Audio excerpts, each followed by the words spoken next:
अहम खबर है, chief of army staff general Syed Asim Munir ने दौरा बरतानिया किया है। ISPR के मुताबिक army chief royal military academy में सैंडहर्स्ट में 7वीं इलाकाई इस्तेहकाम कॉन्फ्रेंस में शिरकत कर रहे हैं। आर्मी चीफ उभरता हुआ आलमी निज़ाम और पाकिस्तान का मुस्तकबिल के मौजू पर कलीदी किरदार से खिताब करेंगे। ये कॉन्फ्रेंस पाक बरतानिया अस्करी सतह पर मुकालमे के लिए एक अहम प्लेटफॉर्म है। कॉन्फ्रेंस हर साल ताउन को फ़रोग देने के लिए मुनक्किद की जाती है। कॉन्फ्रेंस में दोनों ममालिक के पॉलिसी साज, सिविल और अस्करी क़यादत और थिंक टैंक नुमाइंदगान शिरकत करते हैं।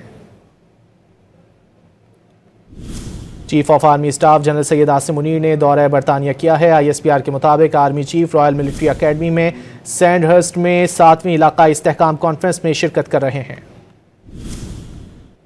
अहम खबर है, chief of army staff general Syed Asim Munir ने दौरा बरतानिया किया है। ISPR के मुताबिक army chief royal military academy में सैंडहर्स्ट में 7वीं इलाकाई इस्तेहकाम कॉन्फ्रेंस में शिरकत कर रहे हैं। आर्मी चीफ उभरता हुआ आलमी निज़ाम और पाकिस्तान का मुस्तकबिल के मौजू पर कलीदी किरदार से खिताब करेंगे। ये कॉन्फ्रेंस पाक बरतानिया अस्करी सतह पर मुकालमे के लिए एक अहम प्लेटफॉर्म है। कॉन्फ्रेंस हर साल ताउन को फ़रोग देने के लिए मुनक्किद की जाती है।